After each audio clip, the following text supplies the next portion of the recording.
This is Tim Lotus, and I didn't get your name. Linda. And that's Kristen Marcinek. They had a car show last weekend at Woodland Park. And what they wanted to do was donate the proceeds of the car show to the police department and the fire department. So I asked them to come here tonight, and we have members of the fire department and the police department here to have a check. So Very good. Tim, before we do it, brother. Thank you. So first responders is very important to us, always has been. Even prior owners to the park, the Danners, it was very important to them. Tunnels for Towers every year. So we thought we'd put the first annual car show on. Even though we had a little bit of rain, we had a good turnout. We had about 65 cars show up. So we wanted to, actually the ladies here came up with the idea to give to first responders. For us, Streetsboro Police, Streetsboro Fire, that we thought that that's where it needed to go. So we're going to give you gentlemen and ladies a check for $500 each for their associations. Very good. Thank you.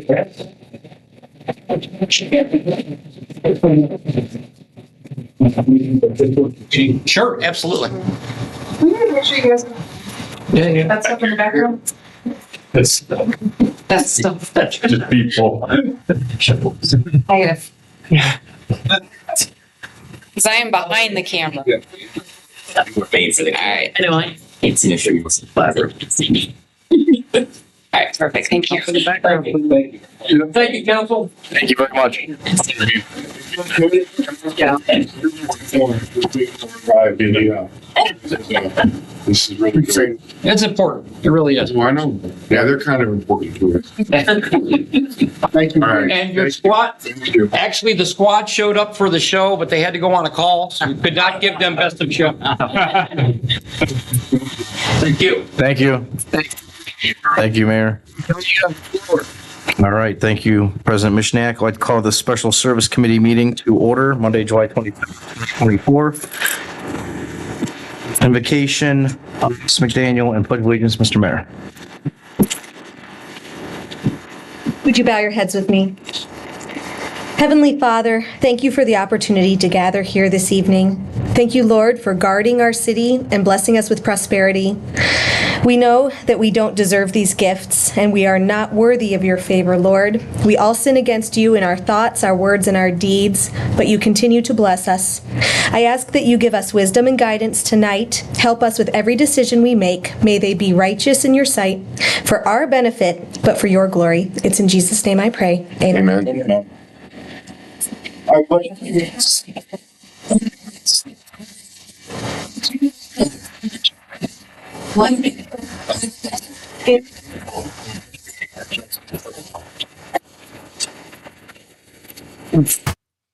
Caroline, would you please call roll? Here. Here. Here. Here, I'd like to make a motion to excuse Mr. Hannon. Second. Motion to excuse Mr. Hannon and a second. All in favor? Any opposed? Hearing none, Mr. Hannon is excused. Item 4, special business. A, T7633, authorized contracts with Kavanaugh as CMR and accept GMP. Mr. Mayor, Mr. Chekai, level heads. Kavanaugh. Thank you, Mr. Lombardo. We submitted to you guys on Wednesday the finalized version of the GMP as presented from Kavanaugh. Along with that, the GMP that was the construction grant total was $7,052,739, and along with that, we submitted the additional $600,000 and change. I don't have the numbers right in front of me for the parts of the project that are being funded by the city. In the Finance Committee meeting, you'll see in your packet that that Finance Matt has authored a transfer of the funding to cover cover us down to the $6 million in bonds, and we'll go over that at that time. We have level heads here, and we also have Kavanaugh Construction here, if you guys have any questions. Thank you, Mr. Mayor. Any questions for anyone?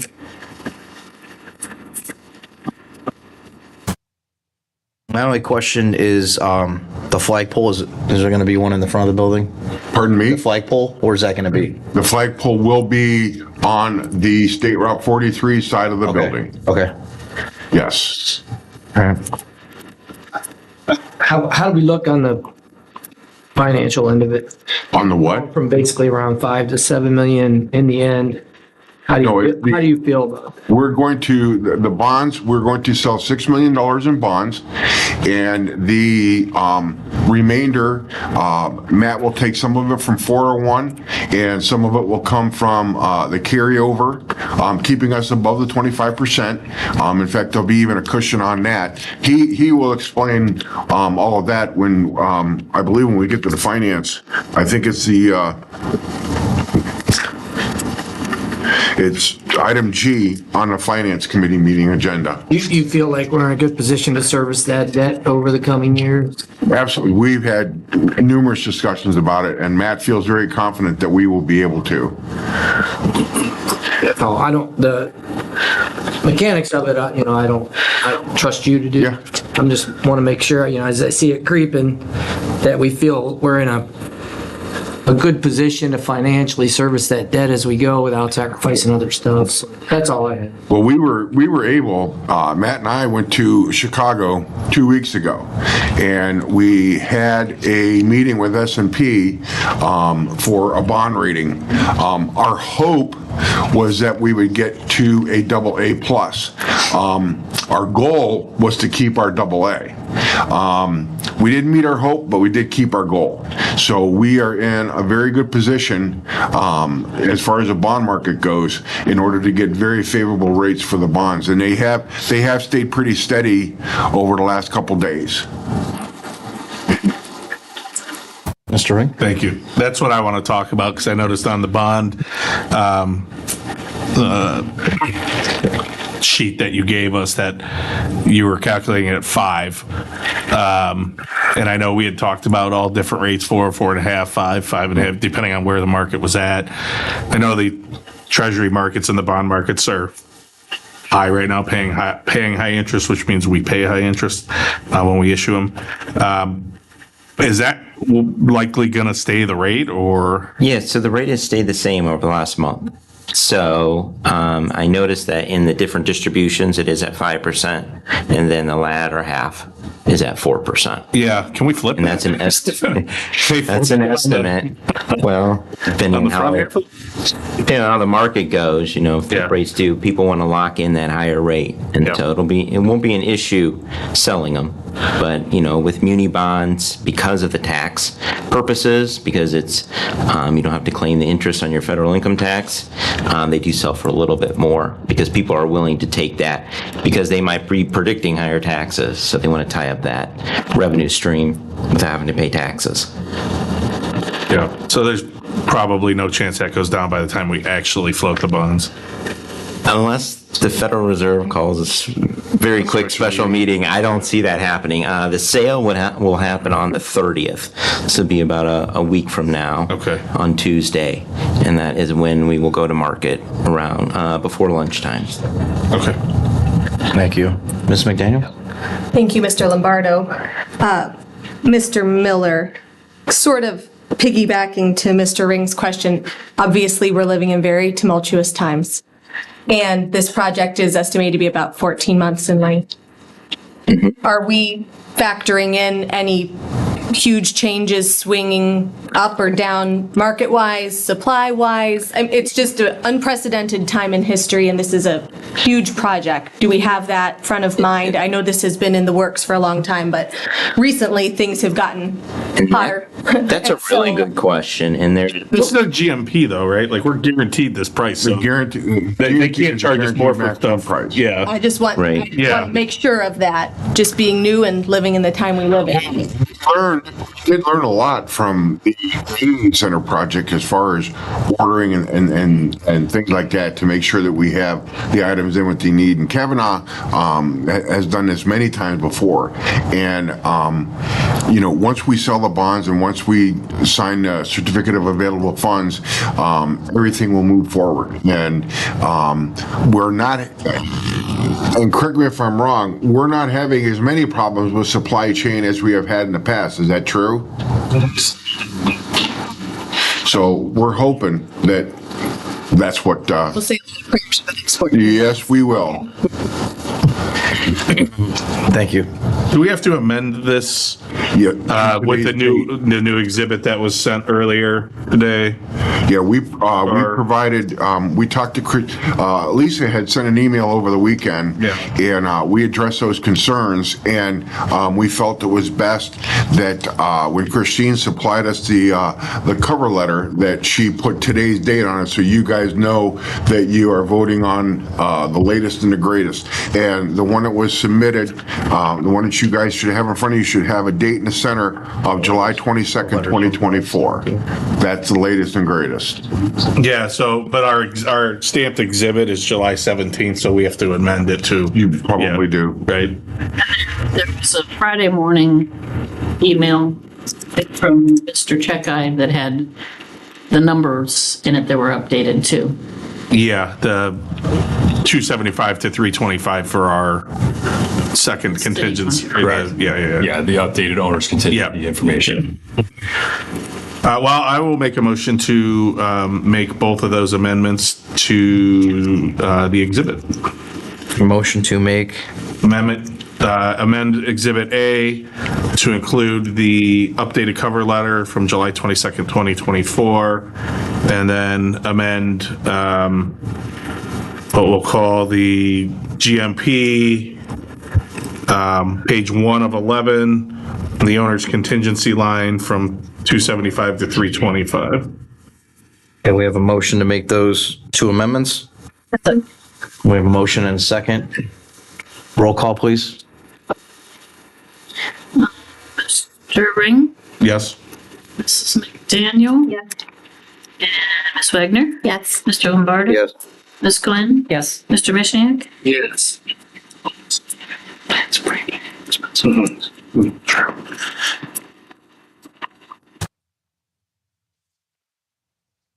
Any opposed?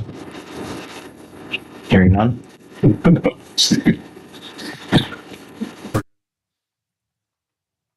Okay. So we have a motion to amend it.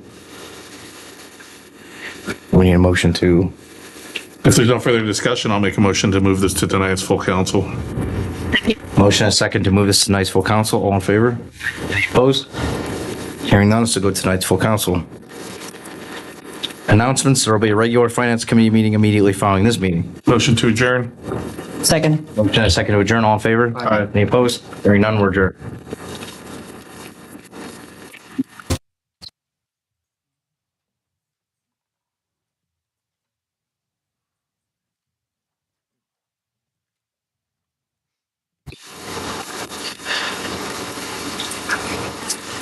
Okay. I'd like to call this Finance Committee meeting of Monday, July 22nd to order. Caroline, please call roll. Mr. Hannah. Mr. Here. Here.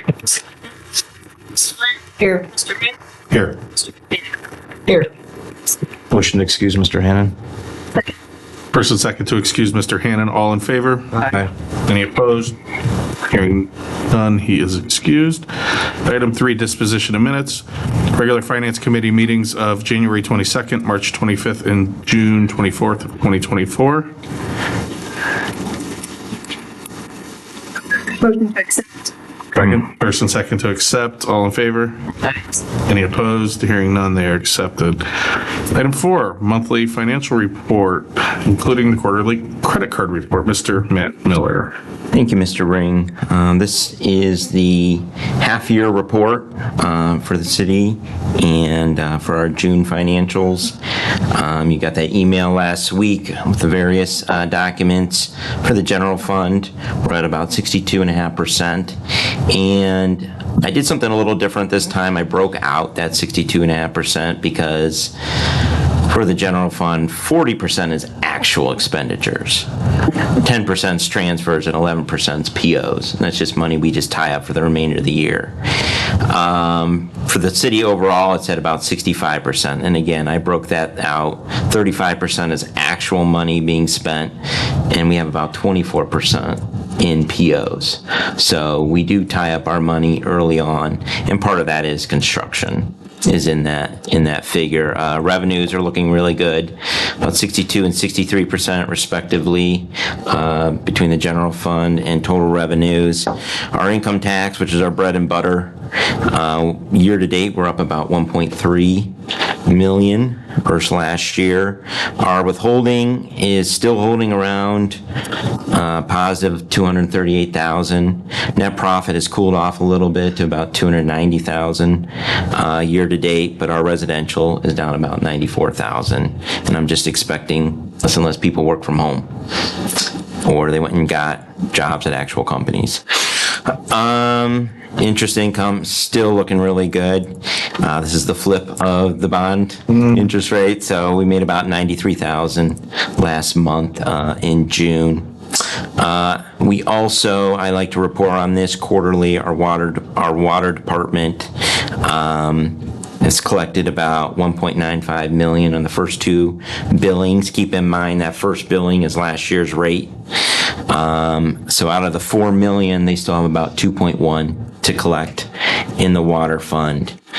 Since this is mid-year for the city, the city is through 13 pays, and so what we're able to do is just quickly look at the budget, and we should be seeing 50% or lower as we look at year to date on what is left.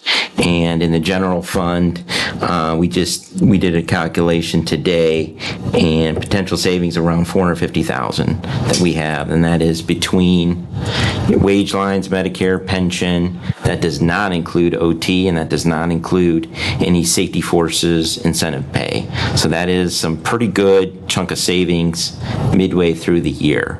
So I was happy to see that. We've got a little bit of savings in roads and the water department, but for the 101, that is really, really good news, because there's two ways to make money. You either make more of it or you save it.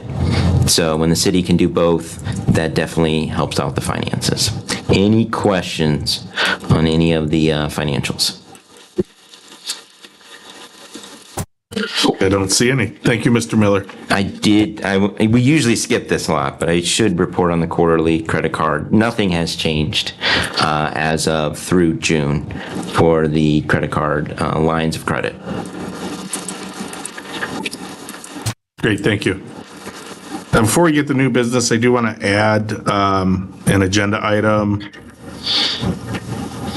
after new business. I'd like to add an executive session to discuss collective bargaining as well as pending litigation. Can we put it at the end of council so we can progress through here? Yeah, I mean, we can do I that. mean, it might take us a half hour or so, and I'd like to keep the flow going. We have guests and the, Steve, do you want to put that at the end of council instead? Yeah. Okay, all right, then Thank you. I'll retract that, please, Mayor. Item 6, new business, T7634, Sundance invoice for MFA software license maintenance. Mr. Kaufman. Good evening. This is for Sundance is what we use at the police department for pretty much everything. They're requiring us to have MFA just like everything else. We have it on the computers themselves, but they want it on the actual application as well. So this is just the fee for them to configure our setup with it, and then the annual $1,200 that they're going to charge as on top of that, just to have the MFA. Are they requiring us to have it? They are requiring, yeah. So they're requiring us to have it so they can charge us to set it up and then charge us an annual fee. Correct, yes. If we tell them no? They won't let us use Sundance. We went back and forth with them because we felt that having MFA on the computers itself would cover this, but they said because their application's cloud hosted, that we have to have this, that they require all their customers that are hosted to have this outside of their regular two-factor. There's a lot more, there's a lot more restrictions coming out for CGIS. All the data that we have, they're really cracking down on not having the multi-factor. And Sundance has been, they're not what I would call money hungry. There's things that they could be billing us for that they haven't for years. Yeah, and they are also allowing us to use the multi-factor that we already have, which is nice. Instead of requiring us to purchase their multi-factor tokens, they're allowing us to use the ones we already purchased. Gotcha. Any discussion?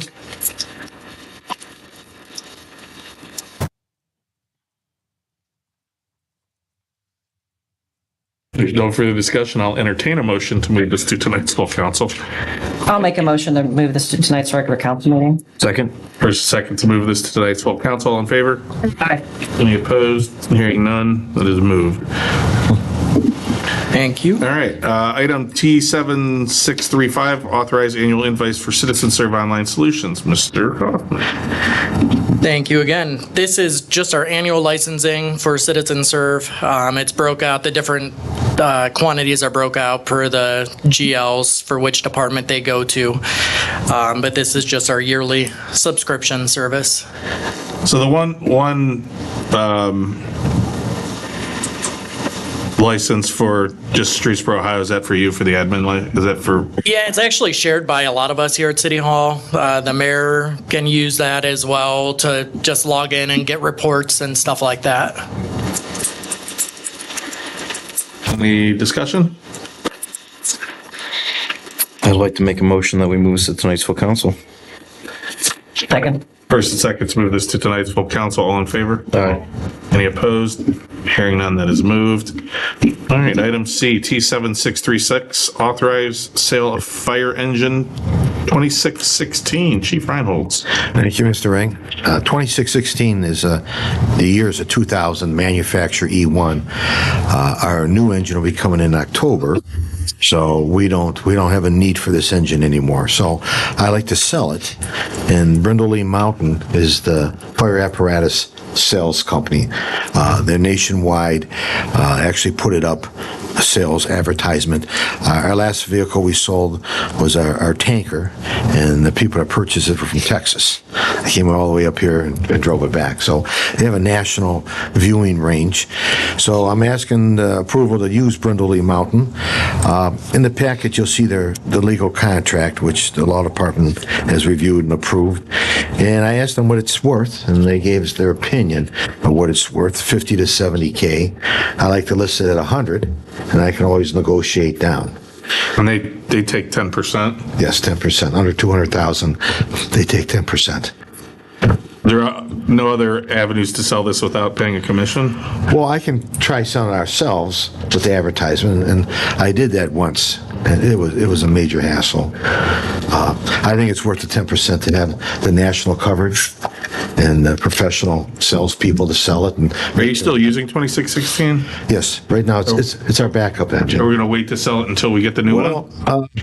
The new engine's expected in October. This will go on the market. Since I have it priced a little higher, there'll be time to negotiate so that when I finally get a deal, I can sell it. We have our tanker, which has a pump on it. Our ladder truck has a pump on it. So for those couple months, we won't have any problems. Any discussion? I'd like to make a motion to move this to tonight's full council. Second. First and second to move this to tonight's full council. All in favor? Aye. Any opposed? Hearing none, that is moved. Item D, discuss opening a new bank account. Mr. Miller. Thank you, Mr. Ring. This is just something that came up with our state auditors, and they said, we don't want you to have to get an ordinance or anything. I said, well, we do have our depository agreements, but they just would like to see that council is made aware that we would need to open up a new bank account with Chase, who we do have a depository agreement with, to help facilitate with the P card. And so I said, I will add it to the agenda, and they can read it in the minutes when they do next year's audit. So that's simply all this is.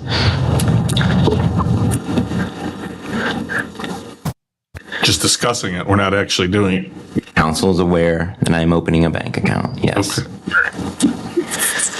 Any questions? No? I guess I have a couple. What are we going to use it for? We are going to use it to pay the credit card. So when I have to pay monthly, I will pay from that bank account, and then I will reimburse that bank account, and it'll match 1-to-1 ratio. I'll always have the same amount of money in it. But I also like the flexibility in case something were to happen that we have a backup bank account. In case I need to process payroll, I need to wire money for payroll, I wouldn't mind having that flexibility to have two institutions, and nobody's bigger than Chase. And what's the, we're yielding quite a good return on our interest where we're at, and we're going will they pay the same? Chase does not need to pay interest because they have so much depositories. And so to them, they're not going to give as high as much interest as more of a regional bank because they need to draw in deposits. When you're the biggest guy on the block, I'd really like to limit. It's more stability. I'd like to limit the use of that as much as we can then, because if we're not gaining interest, we're losing money by putting it into this account. So the most I would put in there would be the credit line that I'm requesting. Well, that's a lot. That's $150,000 you're requesting. 2/3 of our money sits in Star. Yeah. So that's where the majority of our interest. We don't get as much interest from Huntington. We do, though. We'll get none from Chase. That's my point. Is that? Yeah, we'll get none from Chase, but I would only be at that limit of 150, which I can't even. We could try and calculate. I would say it's a couple $100. Really, the majority of our money comes through Star Ohio. That'd be $750, right, at 5%, or $7,500. I'm sorry, at 5%. So I doubt they're offering those rates, but I could certainly see what they're. What are the two other ones offering? Huntington, you know what our rates we're getting on that? I'd have to look into see what last month's rate was that we're getting, but Star was around 5.4. Yeah. So, and that's why we strategically moved money in there to get the 90. I think it was 92,000 we got in interest last month. So for this bank account, I'm not really looking to earn interest. But sometimes what I'll do when I sign up for a bank account, I sign up to not get the fees. And then it becomes a non-interest bearing account. And so I use it for the functionality, not necessarily for, instead of getting eaten up with I just struggle with the necessity of it, to be honest with you. Like, in order to get the rebate, you have to have a checking account there. That's the other flip of it. And we're really big on this rebate.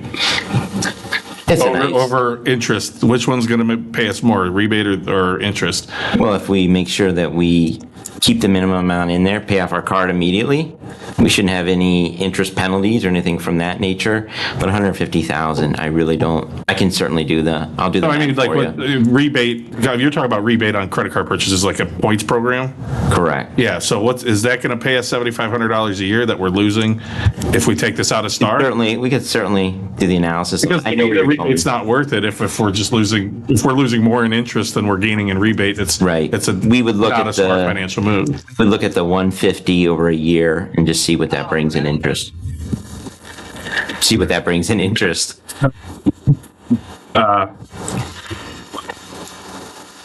I'd like to do that or have that analysis before we. Yeah, we can do that. You know, we've discussed this, but they're not going to give me the rates just yet. There's 3 levels of checking account. And so the platinum level, you just have to have a minimum of $100K in there to not get fees.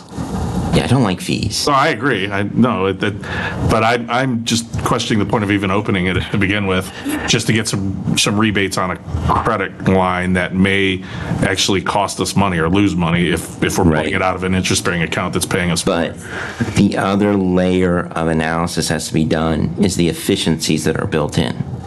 to the credit card. Think of how much time that saves departments, my department, paying bills. Well, I'm not saying So don't. there's a cost factor savings there that you'd have to layer on top of that. That is. Yeah, I'm not saying we don't get a credit card. I'm just saying through Chase and we do it where we have to keep that amount in there if it's costing us money to do it. Why not do it through a bank we already own, we already have business with, or a bank that's going to pay us interest on the money at least we're keeping in there. I just.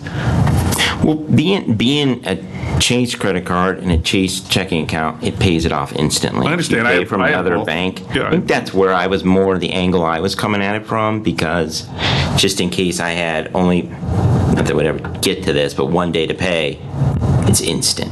Because that money's already sitting in Chase, and then I would just reimburse the Chase account. Yeah. More of it's kind of like a workflow is the way I look at it. Yeah, and I get it. I mean, there's definitely conveniences to it, but again, is the convenience worth it for just a credit card? I guess that's my question. I'd like to understand what interest we'll be losing, what benefit we'll be gaining from these rewards or rebates or whatever you want to call them, and then. And I think we're going to have even a further discussion about the credit cards, right? In a few topics. So maybe because there's other questions about credit line, multiplying by 8 times, almost 7 times. Why do we need that high of a credit line? Right. So you want to save those for that? Yeah, we can save those. That's fine. Mr. Lombardo. Thank you. I do agree with Mr. Ring, though.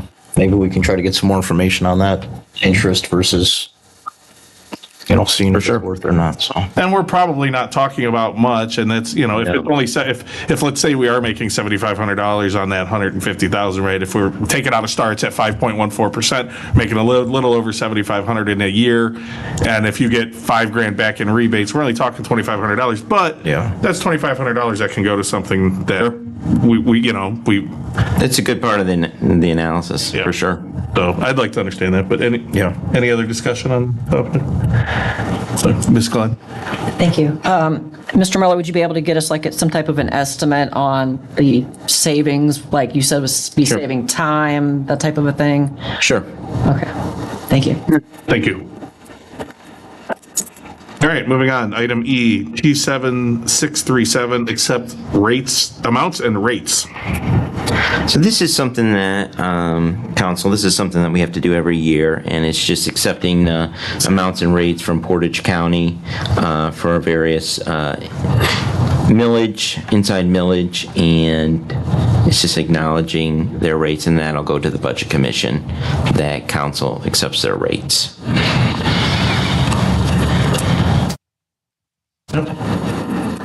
Any discussion? I'll make a motion to move this to tonight's regular council meeting. Second. First and second to move this to tonight's full council. All in favor? Aye. Any opposed? Hearing none, that is moved. All right, item F, T7638, amend section 133.05, subsection H, increase credit card limit. Back to you, Mr. Miller. Thank you, Mr. Ring. So what this is on May 20th at council, I had brought forward to council this idea of getting a new purchasing card because our old card could be turned off. We've been threatened, but they haven't done anything, so we just keep using it. And I gave a lot of the operational efficiencies. Well, in working with getting this program set up, it's about a 2-month project.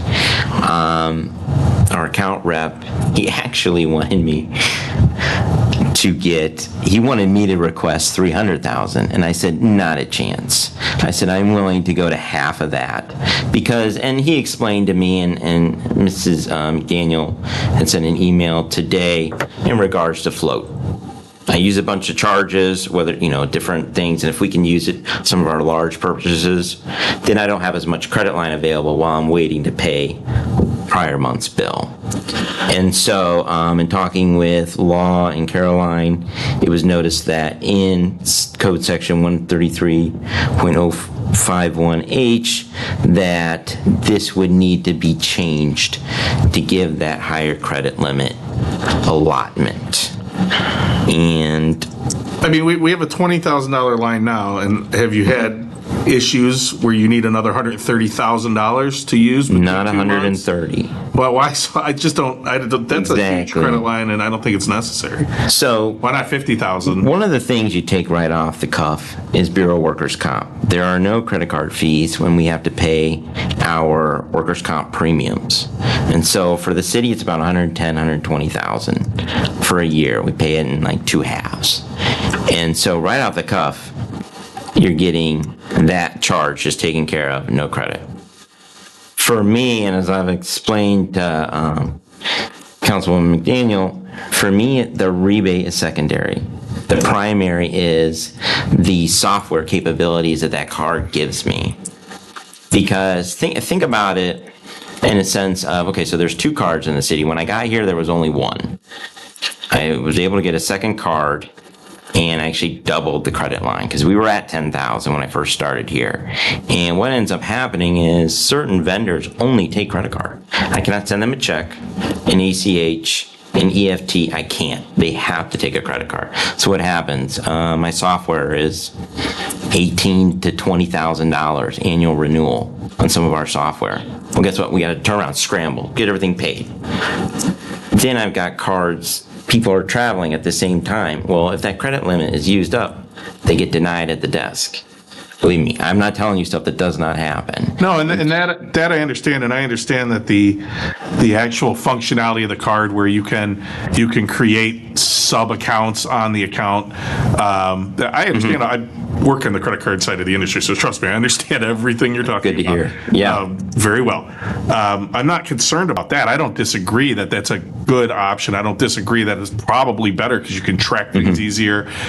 You've got very particular cards for particular expenses for departments, so you know where that charge is coming from automatically, depending on what card you use. I'm just wondering about the line, $150,000. Like if you're telling me you want to start. Well, how do we make the bureau the workers' comp payment now? Just by check? We pay via their portal, EFT. We do a bank transfer. Okay. And so part of this, I think, too, one of the misnomers is, as we get more cards, it's not that card has 150,000 credit limit.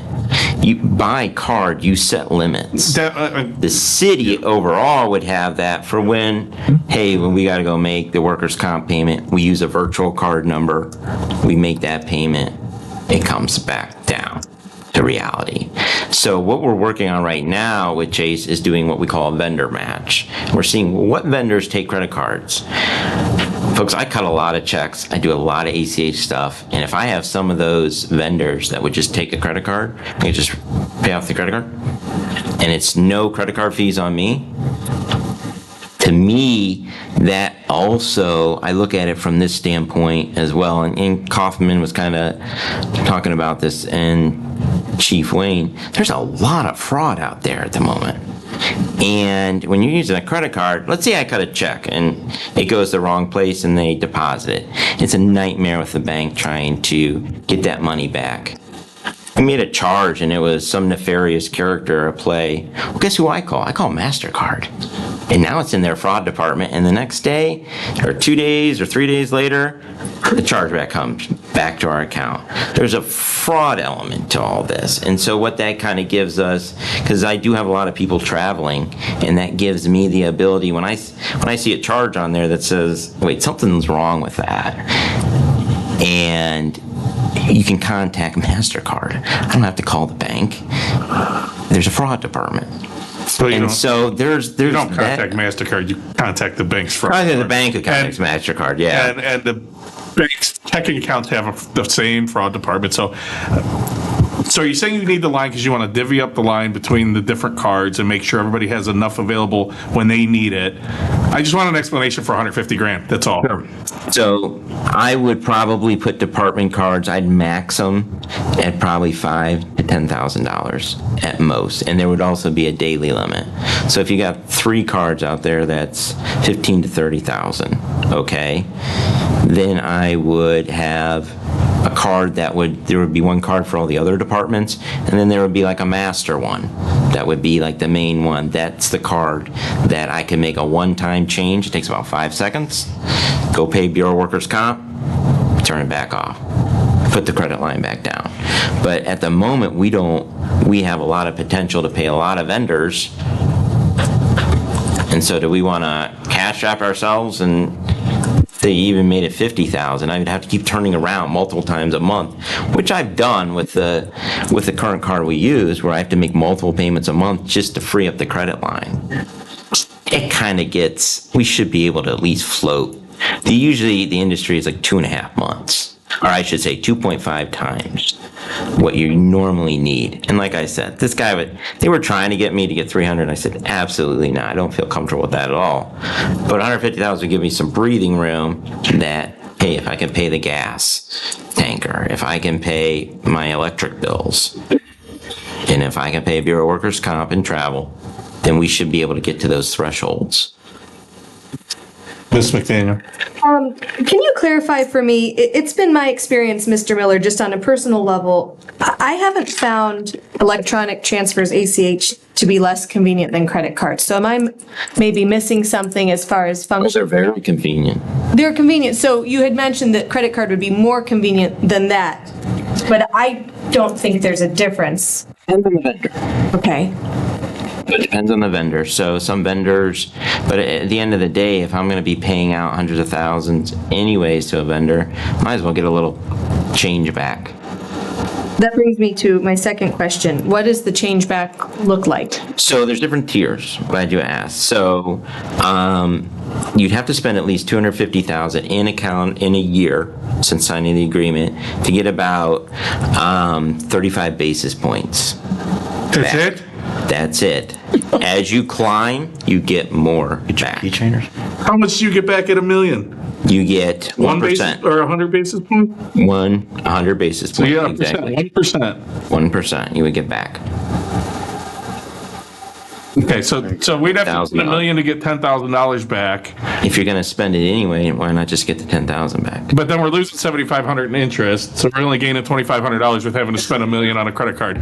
I think the $7,500 makes absolutely no sense to me. The $7,500 is a little really high. That's You generous. just said Star Ohio pays 5.41% annually. But the regional Huntington Bank does not pay. Nobody can beat Star. That money could be in Star at 5.14%. So that's $7,500. I really struggle with. So we would have to spend $750,000 on the credit card annually just to break even, and then to actually start making money, we'd have to spend more than that on the credit card. You got enough vendors to spend $1 million on the credit card that pay credit cards that don't charge fees? Exactly. I'm not paying credit card fees. I know better than that. So yeah, the vendors charge. We charge, or the water department charges 3.25% to cover the interchange. Yeah, I won't be paying our water bill online, but no, I'm not. I'm just saying, our vendor to the residents charges 3.25% to accept credit cards. Correct. To cover the interchange. So I'm sure not all of our vendors are going to be fee free. Mm-hmm. So we're not going to be able to pay everybody you think we're going to be able to pay. And I just think this all seems like a really big hassle for almost no gain, aside from the availability to use the card and divvy out different credit lines to different departments, department heads, and put limits, and you have instant access control to that. It's the only benefit I see. Well, there's another benefit. So the other benefit is, with Chase's online portal, all that information comes into our accounting system electronically. And so instead of when the bill comes due and we're looking around trying to get departments to put their receipts in, all that would just flow straight into our accounting system. And then we would. Well, the receipts wouldn't. It would just be the transaction on the card would come in. Transactions as well as the image. And what I want is to be able, for departments to be able to take a picture of the invoice and it go into that portal and then come over electronically. That would speed up the credit card payment every month drastically from an operational standpoint. That's where I see the efficiencies. For me, it's the efficiencies first, the rebate is second. Now, if council feels more comfortable going down to a number like 100,000, I think I can make that work for still a large number, but we could always come back in 6 months and say, hey, we do have a lot of vendors that are using this. Here's the potential extra rebate we're going to get. And then council could make that decision to go up to 150 or higher. Anybody else have any thoughts or discussion? I'm sideways on this one. I do hear your points, and I hear Mr. Miller's, and I think if it's going to help Mr. Miller do his job and run things more efficiently, maybe we should try to work something out. We can meet him halfway and let him at least try it and see how it works. If we're going to try it, I mean, if you think 150,000 is the line we need to do this, then that's what we need to do it. I mean, you know, we're trying to not lose any money. We're trying to get the most bang for our dollar, but we also want to make sure that you can run the finance department as smoothly as possible without having to do circles all day long. So, correct. And we can look at it. I guess we could do it. Essentially a trial, you know what I mean, look at it next year and see what happens. Can we do a trial and you can report numbers and let us know, hey, you know what, I did it this way, and here's what we lost in interest, here's what we gained in efficiency, here's what we gained in refund. Because rates are going to come down. I mean, rates will come down here eventually. I think it probably zero for the rest of this year, but I would think that in the future we won't be gaining as much interest, and that's why I don't put as much revenue generating from interest, because I know rates are going to come down. I'm very conservative. It's a transient number. So as the market changes, that gap might tighten.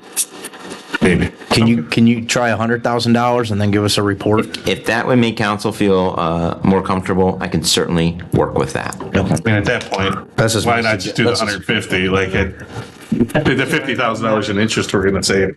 Is it funny because yeah, Mr. Mayor. You know, Matt brings up one of the most valid points is the efficiency. He's got a 3-person department over there, and with those 3 people, with the amount of work that they generate, that if we can do more to make their job more efficient, he said the BSA, it will come in, it'll go right to BSA. That makes an efficiency on us.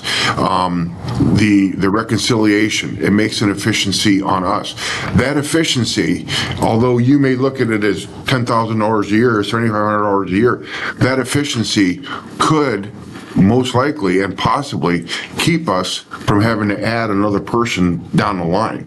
And now you're talking $100,000 to add another person. I don't know that a couple credit card processing is gonna be that efficient. And to back up what the mayor's saying, I've had instances. Hotels just do weird stuff where I'll have a department open up a PO for $500, let's say. They've got to go to a training out of state.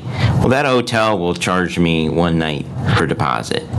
So we're in the system, and it'll take my people, we're trying to research, well, whose card is, other departments are going there as well. Well, we call those departments, no, that's not our charge. And so then my teams, we spend time trying to research, going into the credit card site, trying to figure out, looking at all of our recs, because all of our recs, I denote that they're purchasing cards. So it's easy for me to go through the recs and try to figure out who's traveling. Shouldn't you already be aware of who's going to be spending money on a credit card before they just go do it? They have. So that shouldn't be a surprise. No, but what I'm saying, Mr. Ring, is the hotel does not charge the same amount as the rec. Yeah. And so what ends up happening is, I had somebody that left there 2 weeks ago, somebody who's going to go there in 2 weeks, same hotel. Well, guess what? It's a scramble trying to figure out whose charge this is. And so you're spending time, phone calls, in person. Whose charge is this? I'm sending out emails. Well, if I see that ending 4 card digit, the ending 4 card numbers, I know exactly. Oh yeah, I agree 100%. I need that because it saved me time. I agree on that benefit of what you're wanting to do. I just have a hard time having money sit in a non-interest bearing account for to me very little reason, but I can put that aside and be willing to see how it works out and what happens over the next year or whatever. When you equate the amount of time spent on doing this and put a dollar figure to that, and you take that dollar figure and annualize it, I think that you'll find that it is considerably more efficient. Our check run, we used to have 90 to 100 checks. We've got it down now, we might have 45 or 50. And the ACHs and the things that he does now, that we don't get charged for, or the ones that we don't get charged for, those are making it more efficient, not only for his people, but for us too. I mean, it used to take me half hour, 45 minutes to sign checks. And, you know, my time has a value to it too. And, you know, Matt has expressed the reasoning behind wanting to go at this. I mean, you could do $100,000. I don't see what the hurt is when you put all of this stuff together with the efficiencies that were created in the department, the money it would save. I don't see why there is an issue with us going to that $150,000 mark. I don't see a difference between 100 and 150 because exactly. I was just trying to come up with something where we could all agree to do it. That's all. I wanted to make. I mean, this is. I think we should do it, but I was just trying to come up with something to throw out. And you know, the fact that we can get the sub accounts. You know, we have two cards, and when someone has to go somewhere, someone has to take the car with them. They have to travel down here. They have to pick up the car. They have to sign it. They have to sign custody of it. They have to take it, and then that card is gone. Okay, for that period of time. If the major departments get their own card, okay, then the custody will be by whoever the clerk is or whoever the police chief or fire chief or service department is that will have custody of that card. That increases our efficiency also. Efficiency is about the amount of time spent traveling back and forth. The efficiency is about not remembering, but who has the card and do we get it back? And sometimes these folks are gone for, 3, 4, 5 days at a time, so that card's out of circulation. And I think that what Matt is asking for is to help us to be more efficient and to have the necessary amount set aside in order to cover what we wanted to do. And what we may lose in interest would certainly be made up in the amount of time and the amount of availability for our personnel to be able to not have to break away or do something, and that costs us money too. So we need to weigh it out. I don't know if there is an exact number we can put on that, but I know that there is a significant amount of time that is spent obtaining custody of the card, taking the card out. There's a significant amount of time when the bill comes in, matching it up to PO numbers, because you guys know we don't spend nothing until we get a PO, and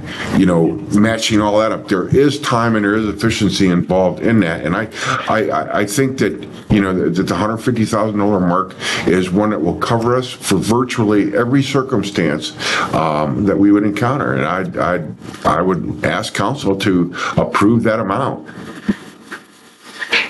Ms. McDaniel. Thank you, Mr. Ring. The efficiency aspect sounds great.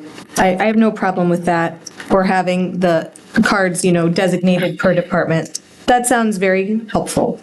I'm just looking at the ordinance here and the generic, if we're going to proceed with this evening, generic term credit card. Can we be specific if we're going to increase this credit line if we're going to be utilizing the credit card more, can we maybe specify the credit card in our ordinance versus just leaving it generic?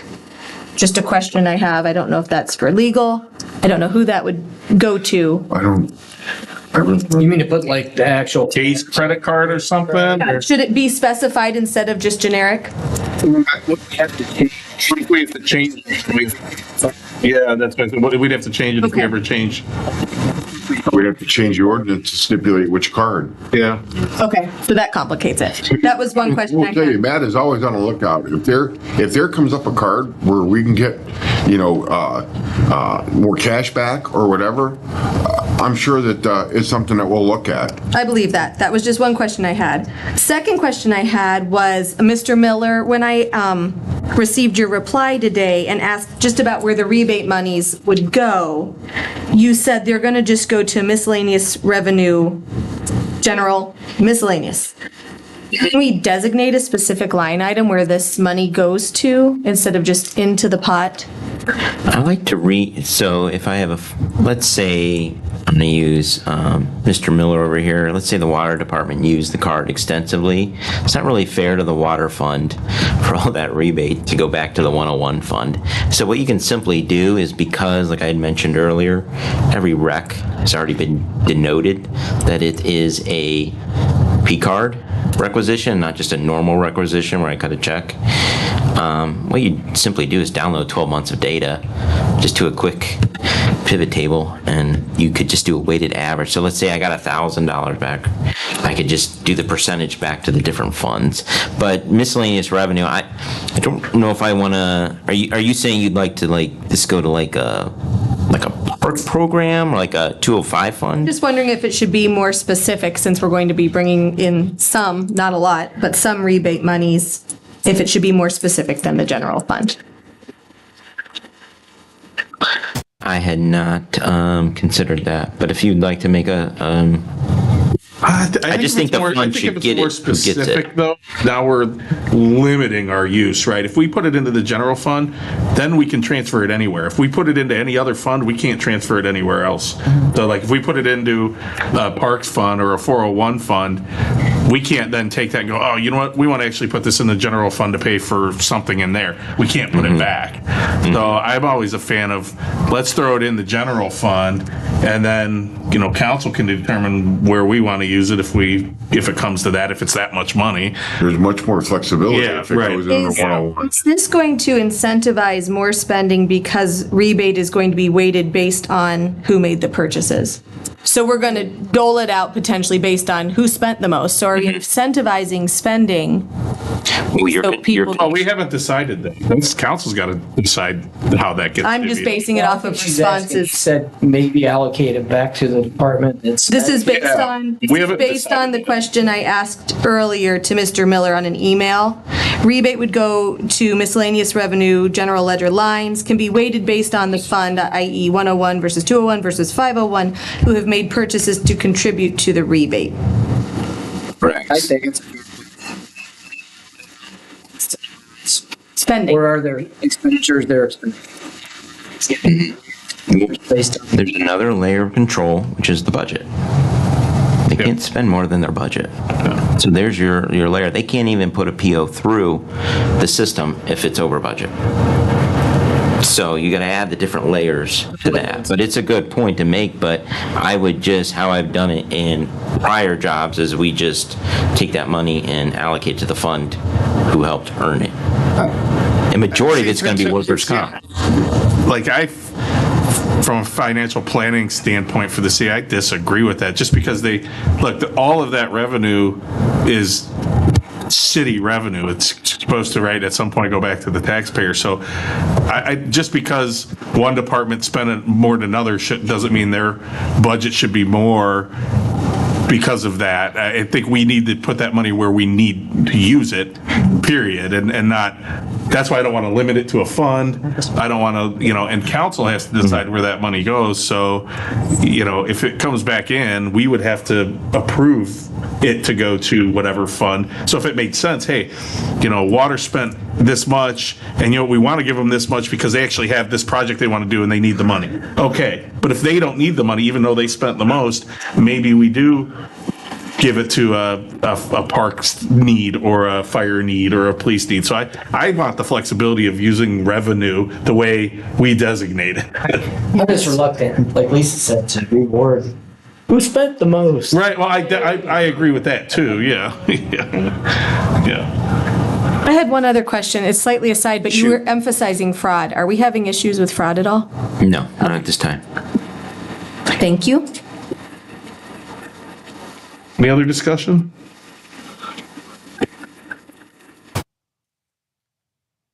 I think we've had enough. I'll make a motion to move this to tonight's regular council meeting. First and second, move this to tonight's full council. All in favor? Aye. Any opposed? Hearing none, that is moved. Item G, T6732, amend 2024 annual appropriations. Mr. Matt Miller. Yes, this is our appropriations for the month of July, and it's spread across a lot of different funds. One of the main things is the Visitors and Convention Bureau. Hotel receipts are up a little faster than I'm keeping up with, so I don't know if partly that was the eclipse and all the tournaments that have been going on, but our hotels have been collecting a lot. We're also establishing some money out of the 503 fund to help with waterline replacement design. Some funds were needed there. And then, Caroline, does there need to be a motion made for Exhibit B? I think so, because That was part of the email, but I just wanted to make sure. Okay. Well, I'll shift gears to Exhibit B, and this was kind of, once we were able to get the GMP number, I was able to then plug in based on the various funding for City Hall. And so Exhibit B is purely City Hall related, and it can kind of show you the ins and outs of how funds move around in order to put it into the 401 fund, which is where we will be doing the project out of.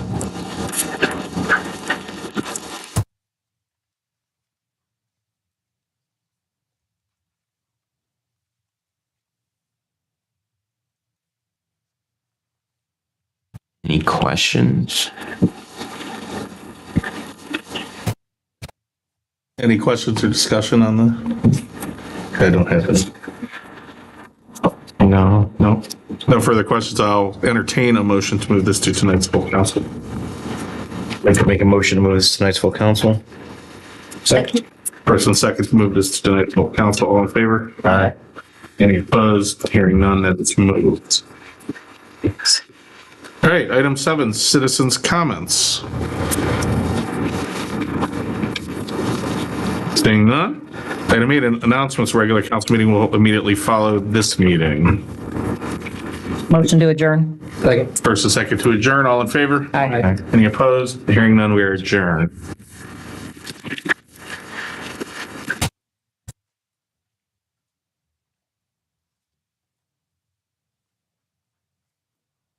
Let me know when you're ready, Caroline.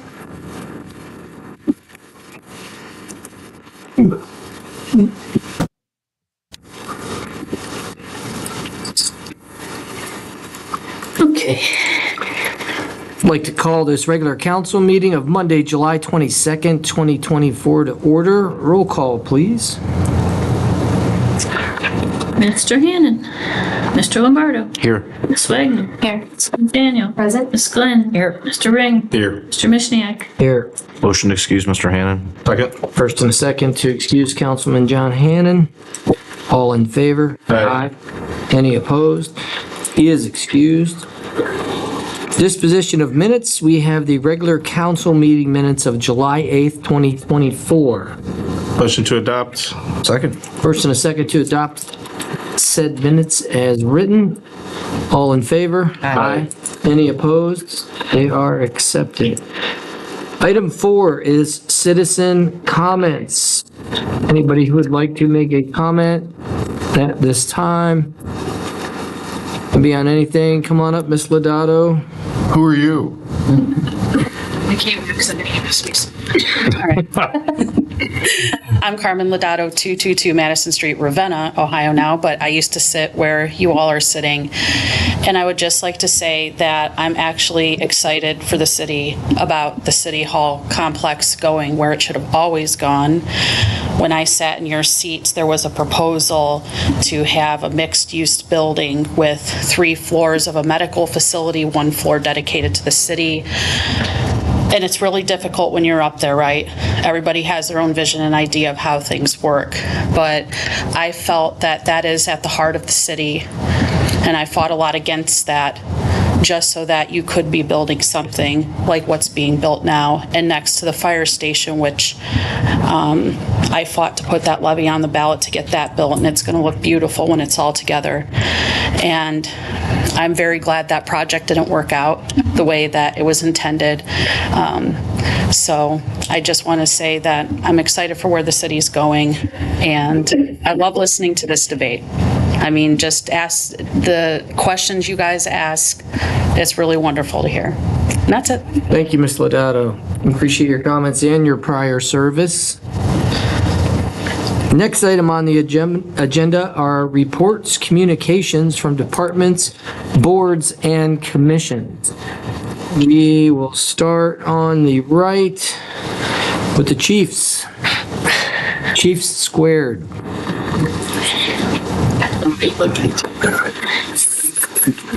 Hi, everybody. Not a whole lot. We had National Ice Cream Day, other day. We have the home days starting Friday, kicking off, and fireworks Saturday night. We've been busy as usual. We were down in Stowe for that big fire they had down there, where 2 people went to the hospital. And next council meeting, I'll be bringing proposals to buy the Jaws. We've been tearing up cars with the Jaws of Life and cutters. We've had 3 different vendors come in, and we've chosen the set that we want. So I'll be bringing that to the next safety meeting for your approval. And that's all I have. Thank you. Chief Wayne. Last council, I mentioned that we would be doing a life-saving award. We did have some scheduling conflicts, so they will all be coming in August. So we should have the actual victim and then everybody that was surrounding her that made it possible for her to be as good as she is now. Aside from that, just a word of caution. We're hearing in the law enforcement world, the scams never quit. So I implore everybody to share with your family, your friends, your relatives, your neighbors, anybody who is elderly. They are still getting scammed. They're getting scammed and they're getting thousands and thousands of dollars taken away from them. You know, I'm doing a Facebook post right now, so if you guys want additional information, I won't waste everybody's time with that, but please check it out. If you have anybody that's elderly in your vicinity, they are very, very susceptible to this, and I hate taking those reports. I mean, we've got people, and I know of reports where there have been victims that have lost hundreds of thousands of dollars, and they think they're helping out family members. They think they're helping out a loved one that they're dealing with over line that they've had this relationship with for months up to years now. I mean, this is big business, so we're still seeing it. It's happening across the world. It's not just happening here. So please share it with everybody. And that's all I got. Did you ever? Thank you, Chief. Did you ever find? You'd mentioned at that life-saving event that there was a juvenile who had helped, who you couldn't locate. Did you ever locate that person? I did. He will be here. Nice. Good. Yeah, and a side note to that one, I mean, I'm sure we'll cover it, but we have a 16-year-old that didn't take out the phone and start recording, which anybody that knows the world of social media right now, that is what they all do. And this kid literally just jumped in and started doing CPR, and his mom has to be over the top proud of him, because I don't even know him, and I'm proud of him because I've seen the videos where people have literally watched people drown and just to record it, and it's horrifying. And this kid just right into it. So it actually kind of gives me chills that everybody came together and this little girl is going to be fine. I mean, it doesn't happen like that a lot. Very cool. All right, Law Department, Mr. Knott. I have nothing to report at this time. Thank you. Greg. Yeah, so I heard Sal did a wonderful job at our last council meeting, so I want to thank him again for filling in for me. We are partnering with the Streetsboro City Schools to offer a youth sports summit for coaches called Coach Beyond. That'll take place on September 5th from 6 to 7:30 at the high school auditorium. We'll be reaching out to all of our local coaches, our rec coaches from the cities of Kent, Ravenna, and Aurora, to invite them to this free coaches clinic to learn and share best practices when coaching with youth sports. So we're excited about that. We're gearing the park up for Family Days, which is coming up this weekend. We have a couple more weeks left of summer camp, and we are putting our fall program guide together. So I just put out dates for Santa on a fire truck and holiday lighting ceremony and all those kind of things, because they're all going to be right around the corner. So, yeah, that's it. Patrick. Thank you. I'm sure that you guys are all going to get a lot of questions based on last meeting's presentation from County Auditor Kelly on taxes. I've done some evaluation, and I'll include it in my monthly report to you guys about where we stand up versus other cities within the 6-county region, and what the value of that dollar is, and the hopes that you guys can more. Let's face it, none of us like paying taxes. Our country was founded on the fact that we didn't want to pay taxes on tea, you know? So I get it, but maybe you can use that to contextualize it a little bit. John. Thank you. I had 2 items in my contractual service budget for the year, that being board and commission training and the sign code update. The Planning Commission just completed their training at the last meeting, and the consultant completed training with the BZA a few months prior. All the members of the boards and commissions were very thankful of the training, expressed gratitude to council for allowing the training to be undertaken, and to the consultant for the training that was provided. So that has been taken care of for the year, and we are well on our way with the sign code update. I spent a day with the consultant last couple weeks ago here in City Hall, meeting with various members of the administration, and we are pulling together invitees to a follow-up second stakeholder meeting. Just want to solicit input from various entities on the sign code update. So we'll be holding a Zoom meeting once we get all of those invitees together, sending out a save the date, and then letting them know when the second stakeholder meeting will take place. We will take all of that input and then likely start work in earnest on a first draft. I can certainly say, after spending the day with the consultant in the stakeholder meetings that she had here with the administration, I'm very pleased with how she's going about it, how she is planning on addressing the issues that are brought up. So as that project moves forward, I will keep council posted, but wanted to let you know that we are well on our way with the sign code update. So thank you. Good, thank you. Justin. Thank you, Mr. Mishniak. Just a couple quick updates. As I stated last meeting, First Energy's in town doing a whole bunch of work. They're going to be in here till December. Mrs. McDaniel, I sent you an email with some plans that show exactly what they're doing. If you need help interpreting that or want more information, let me know.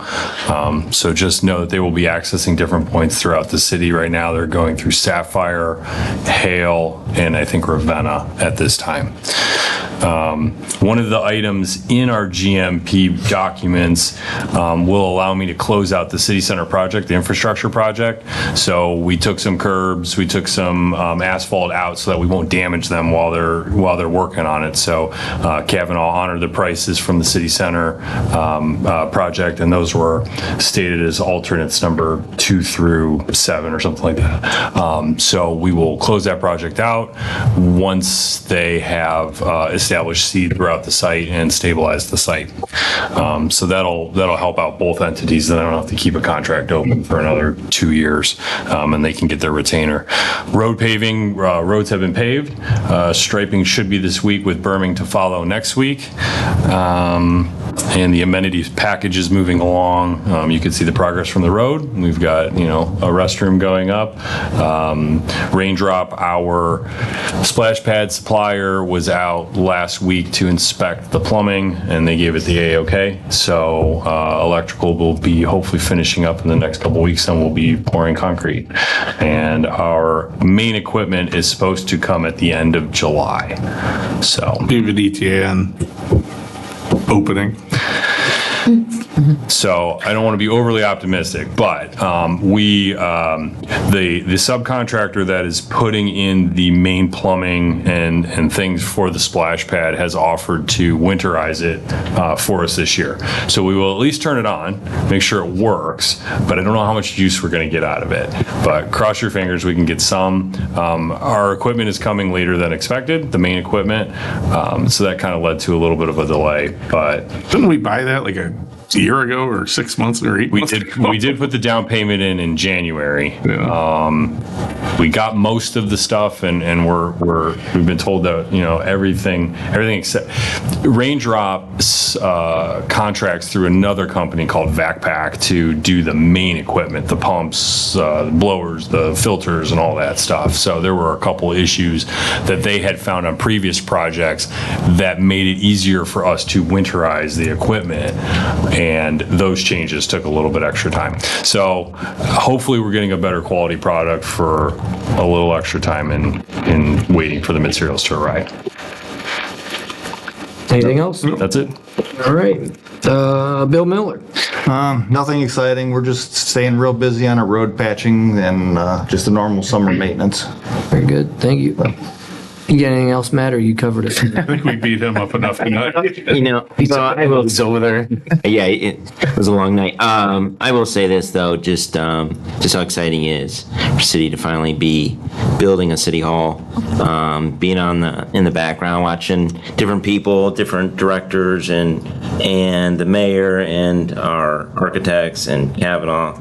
It's amazing what goes into a project like this, and so it's nice to see that we've come to this point, and just excited to get the city hall going. So thank you. Good. All right, moving on to item 6, introduction of legislation containing statement of emergency. Mr. Mishniak, I'd like to make a motion to suspend the 3-read rule for items T6732, T6733, T6734, T6735, T6736, T6737, and T673 or 7638. 7638. Do we have a second? Second. First and a second to suspend the rules on those 1, 2, 3, 4, 5, 6, 7 pieces of legislation. All in favor? No. Oh, roll call on all 7. Mr. Ring. Yes. Mr. Lombardo. Yes. Ms. Wagner. Yes. Ms. Glenn. Yes. Ms. McDaniel. Yes. Mr. Mishniak. Yes. All right, the 3-read rule is suspended for all of them. Now, well, we'll add it after third read. We'll do it before the mayor's report. Make him stay. T7632, amend 2024 annual appropriations number 8. Clerk, read by title, please. An ordinance amending ordinance number 2023-156, the 2024 annual appropriation ordinance number 8. Motion to adopt. Second. We have a first and a second to adopt the legislation. Roll call, please. Mr. Ring. Yes. Mr. Lombardo. Yes. Ms. Glenn. Yes. Ms. McDaniel. Yes. Ms. Wagner. Yes. Mr. Mishniak. Yes, T7632 passes and now becomes ordinance number 2024-103. T7633, authorized contract with Kavanaugh as CMR and accept GMP. Clerk, read by title, please. This is an ordinance naming Kavanaugh Building Corporation as construction manager at risk and authorizing the mayor to enter into a contract with Kavanaugh Building Corporation for construction of the new Streetsboro City Hall and approving related costs and declaring an emergency to proceed with the execution of the contract and begin construction. Motion to adopt as amended. Second. We have a first and a second to adopt the legislation. Roll call, please. Mr. Ring? Yes. Mr. Lombardo? Yes. Ms. Glenn? Yes. Ms. McDaniel? Yes. Ms. Wagner? Yes. Mr. Mishniak? Yes, T7633 passed. Go. That's outstanding. Thank you, guys. Yahtzee. Thank you, guys. Becomes ordinance number 2024-104. T7634 Sundance invoice for MFA software license and maintenance. Quick read by title, please. Ordinance authorizing the mayor to enter into an agreement with Sundance Systems, Inc. for the purchase of multi-factor authentication license maintenance for use by the Streetsboro Police Department and declaring an emergency to expedite the agreement. Motion to adopt. Second. We have a first and a second to adopt the legislation. Roll call, please. Mr. Ring? Yes. Mr. Lombardo? Yes. Ms. Daniel? Ms. Wagner? Yes. Mrs. Glenn? Yes. Mr. Mishniak? Yes. P7634 passes and now becomes ordinance number 105. Glenn's going to get his cut. Yeah. He forgot to pay me. Put in that time, sure. The law director just plugs his ears. T7635, authorize annual invoice for Citizen Serve Online Solutions. Read by title, please. It's authorizing the mayor to renew an annual subscription with Online Solutions LLC, also known as CitizenServe, for a web-based software for various city departments and declaring an emergency in order to maintain continuity of services. Motion to adopt. Second. We have a first and a second to adopt the legislation. Roll call, please. Mr. Ring? Yes. Mr. Lombardo? Yes. Ms. McDaniel? Yes. Ms. Wagner? Yes. Ms. Glenn? Yes. Mr. Mishniak? Yes, T7635 passes and now becomes ordinance number 2024-106. T7636, authorized sale of fire engine 2616. Read by title, please. An ordinance declaring fire engine number 2616 no longer needed for any municipal purpose, authorizing the mayor to enter into a contract for the sale of said fire engine without public bids, authorizing the mayor to enter into a referral agreement with Brindley Mountain Fire Apparatus LLC to publicize the sale of fire engine 2616, and declaring an emergency to expedite the sale process. Motion to adopt. Second. First and a second to adopt the legislation. Roll call, please. Mr. Ring? Yes. Mr. Lombardo? Yes. Ms. Wagner? Yes. Ms. Glenn? Yes. Mr. Mishniak? Yes, T7636 passes and now becomes ordinance number 2024-107. T7637, accept amounts and rates. Read by title, please. A resolution accepting the amounts and rates as determined by the Budget Commission and authorizing necessary tax levies and certifying them to the county auditor. Motion to adopt. Second. First and a second to adopt the legislation. Roll call, please. Ms. Glenn? Yes. Ms. Wagner? Yes. Mr. Lombardo? Yes. Mr. Ring? Yes. Mrs. McDaniel? Yes. Mr. Mishniak? Yes, T7637 passes and now becomes ordinance number 2024-108. T7638 amends section 133.051H, increase credit card limit. Read by title, please. An ordinance amending section 133.051 of Title V, Part 1, Administrative Code of the Codified Ordinances relating to credit card, online, and open account purchases, and declaring an emergency to amend so the amendment can take effect as soon as possible. Motion to adopt. Second. First and a second to adopt the legislation. Roll call, please. Ms. Glenn? Yes. Mr. Lombardo? Yes. Mr. Ring? Yes. Mrs. McDaniel? Yes. Mrs. Wagner? Yes. Mr. Mishniak? Yes. T7638 passes and now becomes ordinance number 2024-109. Items up for first reading, there are none. Items up for second reading, I'm going to open the floor up on T7630 at the request of some council members for further discussion on temporary moratorium on solar electric generation facilities. So this time I'm going to open the floor and recognize Lisa first so she can speak to some of the issues in a draft that she asked the law department to draft that everybody should have a copy of. Is this the right one? Yes. Okay, and I'll let her speak to it, but in essence would pull out any moratorium against personal use solar and include business but not homes, but I'll let her speak to that.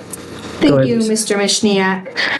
Yes, on our desk this evening was a copy of what I had recommended as far as a proposed revision beyond what legal did provide us. I'm thankful that we had a revised version provided. However, it did still restrict some solar use for private property residential situations. And from what I have gathered, this has not been an issue in the city of Streetsboro. And again, I think it would be most appropriate to have the moratorium placed on anything that is apart from personal use, private use. So this draft, this revised version that is before us that I had proposed exempts personal use that is located on the same parcel as the homeowner's dwelling and is in compliance with the ordinances in Chapter 1151. That's the difference from what Mr. Janis had provided, which specified that you could only have a roof-mounted single-family residential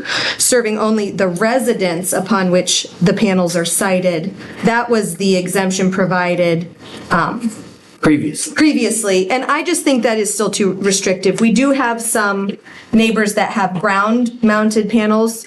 It looks like what was provided here this evening as well, which this is the first I've seen this paperwork, but in the past 13 years, there have only been 25 panels.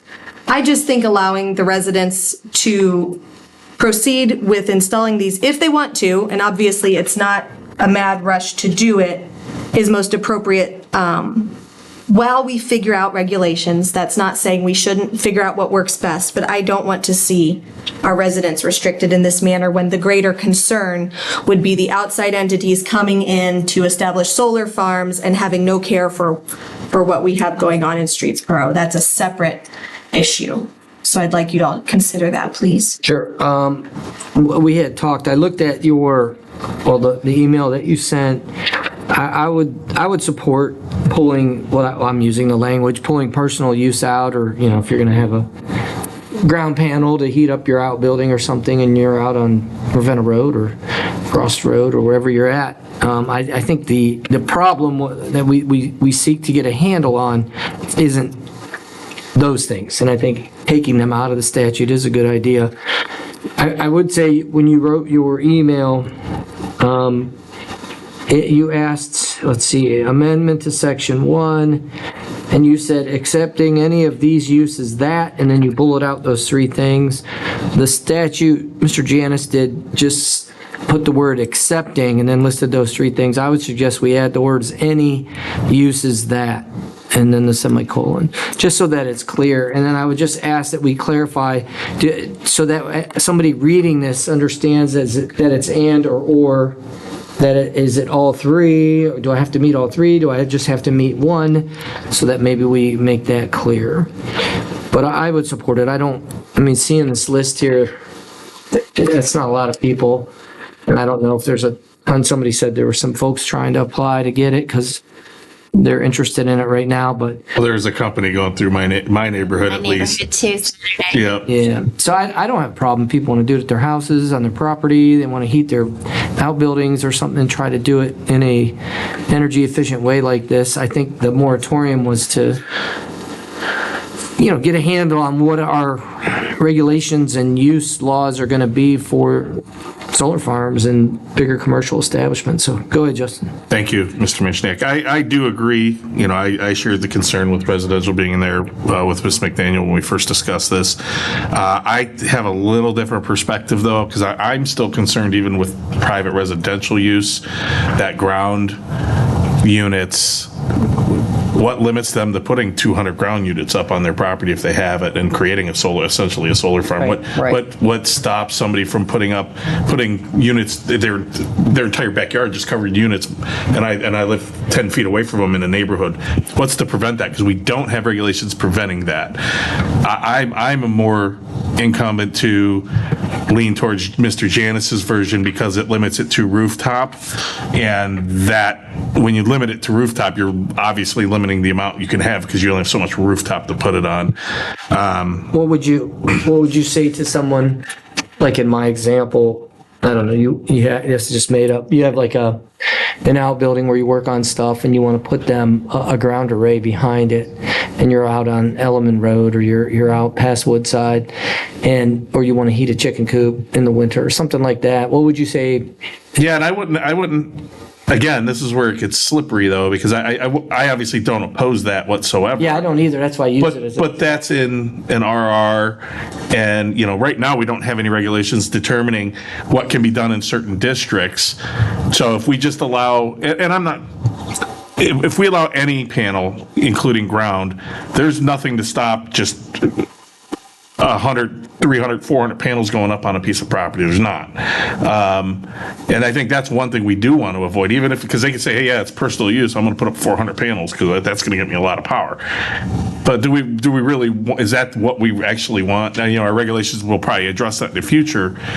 I think limiting it, because most, not all, but most residential that are generating it for their personal residence to alleviate their bill are going to go with rooftop units. They're just, sure. I mean, they're more efficient. The sun gets on them more. All of that. Unless you're rural. Understood. Those are, I think that the choices for folks that are in like RR and stuff would be to do ground. And I don't disagree. I just less chance of everything. How do we without regulations in place protect against someone going out and doing that before we get regulations in place? Sorry, I didn't mean to cut you off. Yeah. When I think of moratoriums, I'm like, you and I have talked before. Yeah. We're kind of like, whoa, what are we doing? Yeah. I do two things. I look at the city unfairly or fairly, and I say, well, why can't you guys figure this crap out in a week? You put your minds together, it's what we pay you to do, and come up with some legislation, sit down with the law department and bring it to us. We don't need a moratorium where everybody's like, what are we going to do? And we need a year to think about it. Yeah, I think that's a federal government thing where they sit on their hands for 4 years until the election and use it for the election, right? We're a city. People pay Glenn to get stuff done. He gets stuff done. Why do we need a year on solar? And when I think moratorium, I think it's to stop a rush of something coming that we don't want, like a bunch of weed stores, right? Taking up. Everybody thought, hey, weed's legal. The whole town's just going to be a giant weed store, So I just don't see that. I don't see the two things here. I see something new coming, but I don't see the rush that we need to protect the city from. I don't know anybody, and you're taking it to the extremes, like we do in arguments, that has done that or is going to do it. I see more of us in that year hurting somebody that wants to, I was going to do a small array and see if I could heat my outbuilding or at least run power to it, and all of a sudden we're sitting there for a year and I look at not this city, but a city and say, figure out the best practices, bring it to us and we'll do it. We don't need a year to sit on our hands and see, why should we shut down, I don't like to blow the whistle and say no, when only this many people have done probably 100% roof arrays, there's one ground mounted, so I'm reticent to not support and adopt what she's saying to do because I think it does protect what we want to do. I think it protects rural, it protects residents. There may be 2 or 3 or 4 that squeak by, but if you put a bunch of panels in your yard, one, you better have some serious money. They're expensive, and 2, you're never going to sell your property. I don't know anybody's going to do that. So I don't know.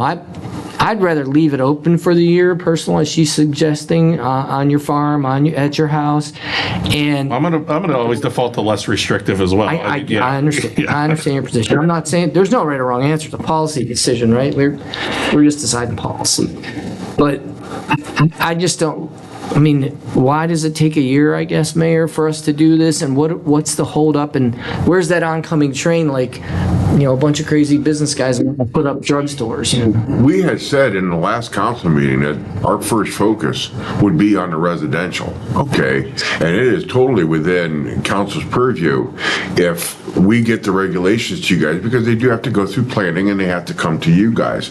If we get the regulations to you guys before that year, you can lift the moratorium on the residential side, on the rooftops and stuff like that, and we can continue the moratorium on the commercial side, okay? And the packet that I gave you guys tonight was all the stuff that needs to be looked at for someone to put the panels on their roof. A lot of our buildings and stuff like that, When you add those buildings, it adds a significant, or when you add those panels, it adds a significant amount of weight to the roof. So the engineering aspect of that roof has to be assured that not only will it support the weight of the panels, okay, but it will support a snow load or an ice load, okay? And those things have to be submitted. I'm relatively certain that we could probably turn around regulations for the residential aspect of it relatively quickly. But what I don't want to see happen is, you know, Justin says there's people coming through his development right now, okay? We see a rush of these, and we have really no regulation in place whatsoever to regulate how these people can install them on their homes.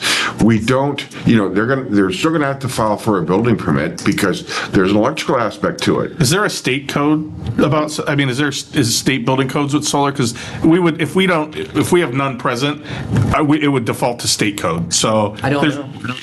John, are there? In talking with Dan, I believe we recently adopted the state residential code for Ohio. Yeah. Is solar in there? Yes, he explained to me that they require of an engineer that the panels will handle the additional weight. So we have that already. We just don't have it in our ordinance, but we've adopted the state's ordinance, so they have to follow, anybody who wants to put it on in Streetsboro has to follow the state's code. From a building code perspective. Well, that's the point, yeah. And we issue building permits, which I'm assuming we inspect for that stuff. And then we issue electrical permits, which I'm assuming we inspect that the electricals applied appropriately. So we're covered. Now I think about it more, we're covered from a state perspective in code, and from a roof-mounted perspective, yes. Yeah. I have more concern about the ground-mounted type of array. We have one in the city. Obviously, we have one, and it did have to comply with the detached accessory siting standards in the zoning code. I would also argue if there was an issue that it would have to comply with the lot coverage requirements associated with those as well. I would agree with that. In the OC and the RR district, though, that's 25% of your rear yard. On some of those larger parcels, that could be substantial. Sure. Is that one? Yeah, it's right on the township Streetsboro border. That was in front on Ravenna Road. Yeah, it's the parcel that abuts the township boundary. Right across from Trail Lake's correct utility entrance. Yep. Yeah. And then actually the property actually looks good. Their property looks good, and their rate looks. Yeah, they've got some buffering between Ravenna Road and their yard. And then the parcel next to it actually has some roof-mounted panels on their garage or barn or shed. It'd be interesting to talk to him to see how much, if it was worth it for him to do it, or her. I don't know who lives there. I think I'm leaning more towards agreeing with Ms. McDaniel now that I know that we're covered kind of by the state building code, like, because there's no regulation. If we can quickly turn around and get it residential, that argument cuts two ways, right? It's like, well, we can quickly get it done, and then you can take away the moratorium. Well, if you can quickly get it done, let's not even do a moratorium on personal. Yeah. That holds the city's feet to the fire to get it done faster, our feet to the fire faster to pass it.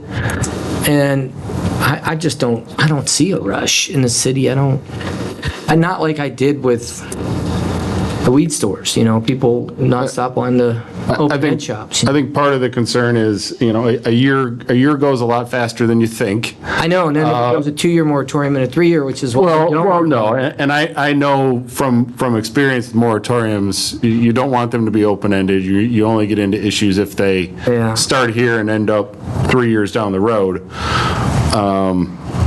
As you say, it's a policy decision, ultimately for council. I mean, we could, it's emergency legislation. If there's a rush and all of a sudden, somebody's doing Justin's example in a Indian Oaks or something off 43 and there's 20 houses going up, we could hurry up and pass something. I don't want to pass a moratorium and then we become the town that you can't put solar in, and then it sits there a year and then a year and a half, then there's new council members and it withers on the vine, and then eventually somebody sues us, and I don't know. It seems like we're trying to fix a problem that isn't there, residential wise. And And I'm elected by the residents, so I don't like to restrict residential freedom unless it's really a problem. So I'm going to support her motion to do the draft, but that's, there's 7 votes up here, so that's why I wanted a discussion to see what everyone else. Go ahead, Tony. Thank you. Mr. Chesnowski, one, do you know if these make a humming noise or any kind of sound if somebody puts a lot in their backyard? And two, what was your concern about the ground itself? To answer your first question, I do not know if they make a noise. Okay. I guess I'm just applying the same logic that you have from a substation. If you're generating power, there's going to be some noise generated somehow, some way, but I don't know factually the answer to your question. Second, it's more the, I've been to work sessions that have talked about the more larger applications of these, and the discussion there were about what happens when you decommission the site, when the lead in the panels, what do you do with that? You've got wires all throughout the property. They leave the wires. Do they pull the wires? Over time, if they leave the wires, does it leach chemicals into the groundwater? Those are more of the things that I have heard in various sessions that I have attended, less the ground mounted. I do know that there's quite a bit of information out there relative to regulations on solar panels, aesthetic and otherwise. Thank you. Anything else, Tony? No, that's it. Thank you, Mr. Mashank. Go ahead. Sorry. Thank you. I didn't see if you had your hand up. That was new. It was a new hand. So you're good. I've been looking this. Okay, to kind of answer Mr. Lombardo's question about the humming, I did look that up. And from what my research says that the solar panels themselves do not make a humming noise, but the inverters can make a humming noise. And also the wind can make a noise that sounds like a humming noise. So I don't know how loud it is, how many panels you'd have to have where the neighbors would notice that. But that's what my research was telling me. I have a couple issues. I'm okay with the roof-mounted systems, but I do have a couple issues with the ground-mounted systems. And my biggest issue is in R1, R2, R3, your smaller lots, the existing code is a 5-foot setback from property lines. So you could run an entire row, as long as it's in the backyard, correct? As long as it's in the backyard? That is correct. They'd be required to be in the rear yard, which is between the rear building wall of the principal structure and the rear property line. And what's the percentage of? 10%. 10%. So you can only use 10% of the available. Correct. Of the available. So basically you take the rear yard, you subtract the setbacks and the distance from the house. Yeah. So 10 feet from, I'll use a residential example. You deduct 10 feet from the house and 5 feet from side and rear property lines. That's your usable rear yard area, and then you are allowed to cover that with 10% of structures. Again, I would say that. So you'd be able to put up, what, 3 or 4 panels? Yeah, I mean, you take into account existing structures as well. So any existing structures you have would count against that 10%. Yeah. So I don't think in the smaller neighborhoods it's really going to, because you can't put a whole backyard full. It's more the rural residential where you could put. Actually, yeah, I don't really have a problem with the rural residential having that, but my only concern with that is somebody going to basically make a personal solar farm and put up a whole bunch of panels there? And I know it hasn't really happened, but. I looked at a parcel today that was very large on Page Road that was zoned R1. So yeah, we normally associate that with our subdivisions, but we do have some rather large R1 zoned parcels that do have a house on them. Okay. Not many, but we do have some. I mean, Jen's also over here saying that the solar people are running around her neighborhood too, trying to, My neighborhood's 41 homes, so we're good. But yeah, they did. So they are looking for new customers, and so. You must have heard us talking about the moratorium and rushed into town. I did. Last time I checked, they charge a lot to put these in, and then they try to sell you that you're going to make the money back over time, selling your own electricity back to the grid. Right. Turns out to be like 13 years. Yeah, it's a long time. This is Streetsboro. We're not like real eco green crazies, and we're not flush with money that we're gonna just be like, altruistically gonna throw up a bunch of panels in our yards and stuff when a salesman comes by. Like, if you're gonna sell somebody solar panels, you're gonna have to save them money on their monthly electric bill. Otherwise, it's people, I'll call it the McDaniel Amendment. The McDaniel Amendment's trying to protect, which is farms, rural areas, people that are trying to alternatively power things in areas that maybe can't get power so easily. I just haven't seen it, and this, I think, backs up that I haven't seen it in the R1, R2 areas. I don't know.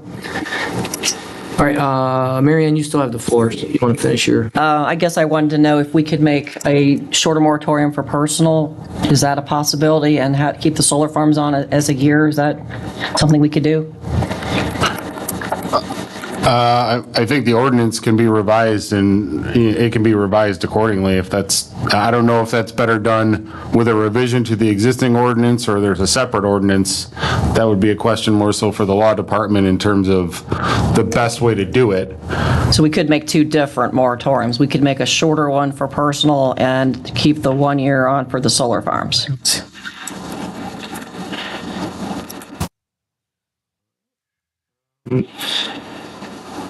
I have a question. So there's sort of three things on the table now. There's the original 1 year moratorium. There's the McDaniel Amendment, which would be to exempt personal, we'll say. And there's a new one that just came up, which would be to come up with a shorter, Mary Ann's version of some sort of personal use, a shorter one. If any of those two changes are adopted, it's a significant change to the other moratorium. Do we have to go through three reads again, or can we totally change an ordinance around on the third read? Like, I get asked that, and I'm a lawyer, and I'm looking at poor Dave over there, and I don't want to put him on the spot, but my answer is I don't know. Like, I feel like if we draft a McDaniel Amendment and we pass it, or at least get it up, it should be read 3 times, because it's different, way different than what we originally planned. And if there's a split, people want to adopt a shorter personal one and a 1 year for business, as Mary Ann Glenn has just suggested. Well, that's a possibility. I just wonder if we could do that. Yeah, it would be, that's a total change too. How do we get away with, this is a second read tonight, and then we just go right to third on and change the things, or do we start back at a first read? I often wonder that. Like, what's the legal standard for how much change requires a new 3 reading? Well, we're amending it quite a bit. Yeah. It would probably be best to go through 3 reads. That's my gut, yeah. That was my gut. So I just don't, I get asked that, and I'm like, I have no idea. But we amend so much that, and we kind of. I feel like you could amend anything you want up until you vote. It doesn't. Take it to an extreme, though. What if it was a moratorium on solar, and then on the third read, we made a motion to change it was a moratorium on what's a new solar, water, wind. Yeah, totally different. And then we passed it and said, oh, we did 3 reads.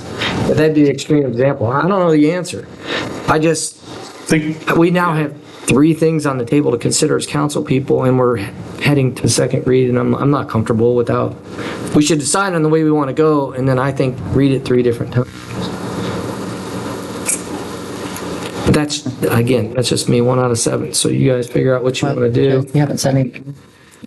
Well, so far, Jennifer, you're probably the deciding vote. It'll be like 3-3, and you're in. So where are you at?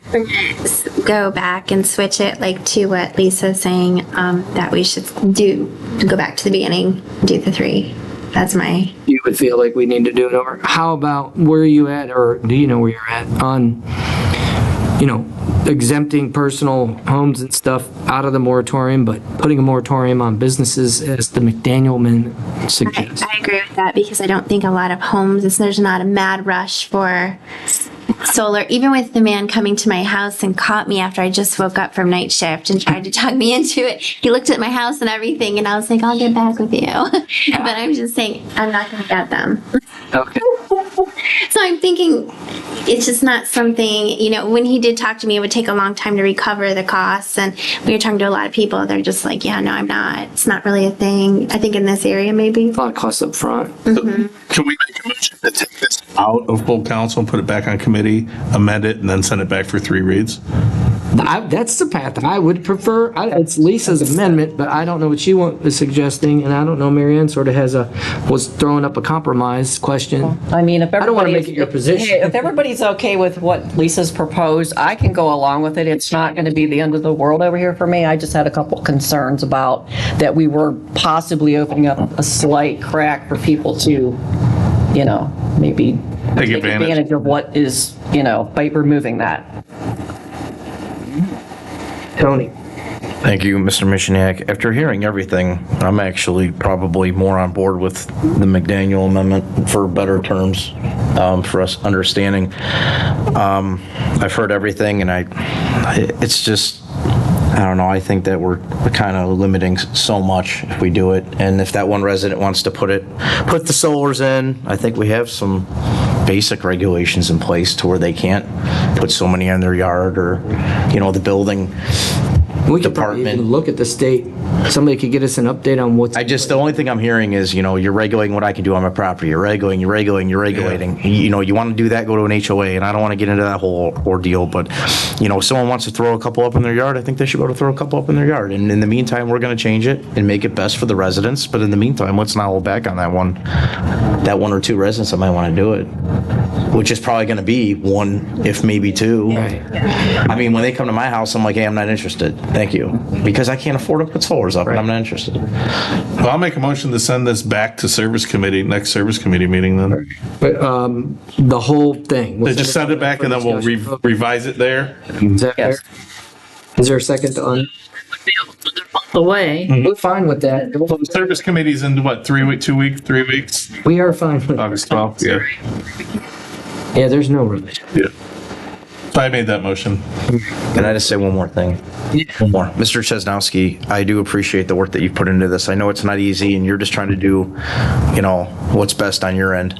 So thank you for bringing the information to us, and looking forward to seeing what else we can put together to move forward. If you get a copy of what exists if we do nothing, the state regs, and see what it is, and so we could digest it in a way we have a base understanding. None of us know what the state regs are, so that would be nice to know.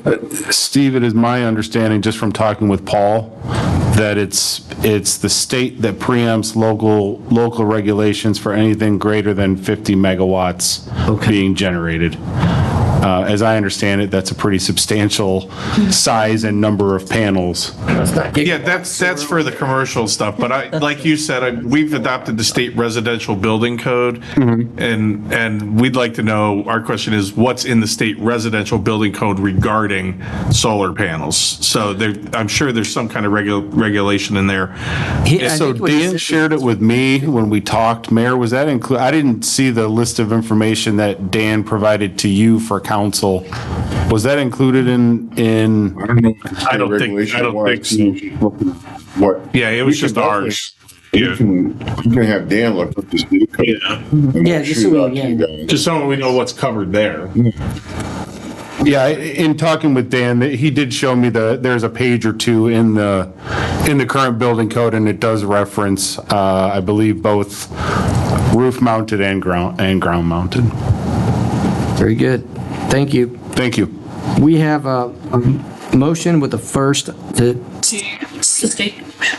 Yeah, the motion is to send the issue of a moratorium on the issuance of planning, zoning, and building permits, approvals, and certificates related to solar electric generation facilities back to committee.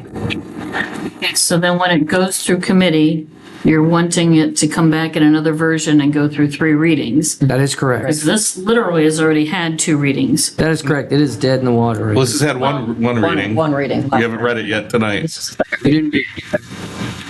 Because I was thinking another option is to, table this indefinitely, go back to committee, rewrite whatever, give it a new T number, and start over. That's what we are doing. Well, no, I'd rather. What you said. I'd rather do this. That's what's going to Because we still want the moratorium on the other stuff. So I still want to get done as quickly as we can.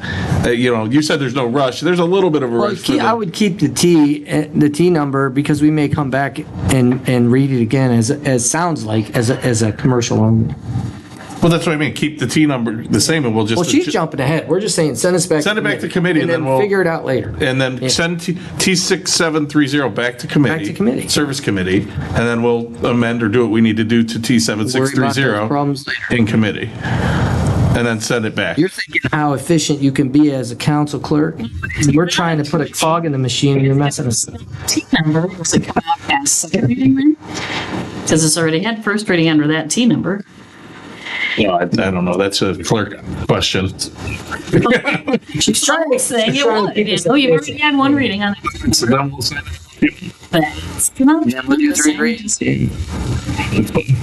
And this will went away, like table it indefinitely and doesn't come back. Perfect. Start over again. Perfect. Defend freedom. I love it. All right, moving on. Do we get? Get a motion. I got a first. Still never even got a second yet. I wish I could second your motion, but I'm the chair. And Second. First and a second, all in favor? Aye. Any opposed? Caroline, you noted. You put yourself as opposed. All right. Thank you, everyone. That's how it's supposed to be done. Good work. Items up for second read. The other item is T7631, amend code section 1165, site development regulations. You could read by title, please. An ordinance amending Chapter 1165 of Title 5, Part 11, Planning and Zoning Code of the Codified Ordinances to guarantee the performance of a builder through the requirement of a surety bond. Thank you. Item 9, items up for third reading. There are none. We're going to add item 9.5, which I believe there was discussion of a motion for executive session by Councilman Ring. I'll have him repeat the reasons for it, and we'll call it item 9.5, and we'll vote. Make a motion to add an executive session to discuss collective bargaining and pending litigation. And that is item 9.5. Is there a second? Second. All right, roll call, please. No, it's just a motion to add, so it's. Oh, that's all in favor. Yeah, all in favor. Aye. Any opposed? All right. I'll make a motion to recess into executive session to discuss collective bargaining and litigation.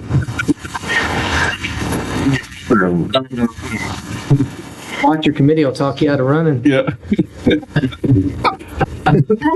Be good for me if you didn't run. All right, roll call. Mr. Ring. Yes. Mrs. McDaniel. Yes. Ms. Wagner. Yes. Mr. Lombardo. Yes. Ms. Glenn. Yes. Mr. Mishniak. Yes, we are in executive session.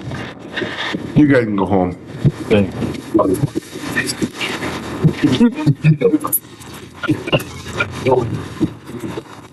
don't know. Well, we're not the ones who are thinking of calls. Well, we'll make one call. So,